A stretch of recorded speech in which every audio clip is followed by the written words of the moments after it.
Il y a 2 ans, Coyote Conseil, la société de production de Christophe de Chavannes portait plainte contre M6 et Studio 89 pour avoir plagié, selon lui, le concept de l'émission Incroyable Transformation. Le Parisien révèle que l'animateur a perdu son procès contre la chaîne. Petit retour en arrière. En 2021, l'animateur et producteur Christophe de Chavannes attaquait, par le biais de sa société de production audiovisuelle Coyote Conseil, la chaîne M6 et Studio 89. Le père de Ninon de Chavannes reprochait à la chaîne d'avoir copié un concept d'émission qu'il était venu lui présenter à plusieurs reprises en 2017 et en 2018, une émission de relooking qui ressemblerait, selon lui, trait pour trait à Incroyable Transformation, diffusée depuis 3 ans sur la 6e chaîne. M6 s'est donc défendu, en affirmant que son émission se distinguait de celle proposée par l'ancien animateur dans sa mécanique et sa réalisation.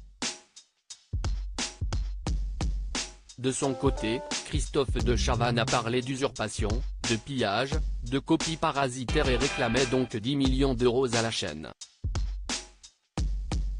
Ce mercredi 28 juin, le Parisien apprend que le verdict a été rendu et ce dernier n'est pas favorable à l'animateur de quelle époque.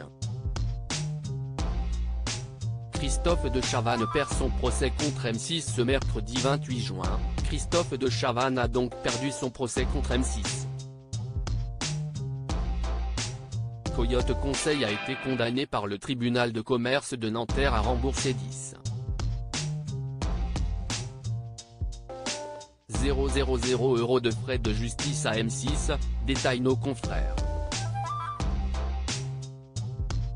Pour rappel, la société réclamait au groupe de télévision près de 10 millions d'euros de dommages et intérêts pour des actes de parasitisme.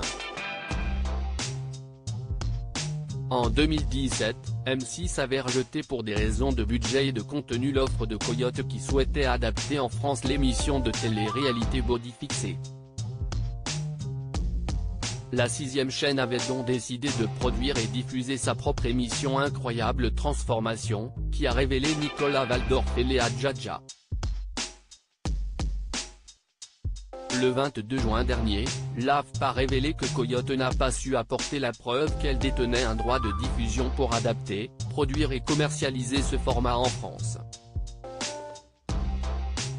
Le tribunal a également considéré que les réelles similitudes entre les deux émissions n'étaient pas de nature à caractériser de manière certaine que M6 et Studio 89, sa filiale de production, se soient délibérément mises dans le sillage de Coyote alors que ce type d'émission faisait à cette époque l'objet d'une veille active de la part de l'ensemble des diffuseurs. Dans la foulée, M6 a réalisé un communiqué dans lequel le groupe se réjouit de cette décision. Elle confirme que le groupe a réalisé le développement et la diffusion de cette nouvelle émission à succès en toute indépendance, peut-on lire. De son côté, la société de production de Christophe de Chavannes a annoncé faire appel de la décision.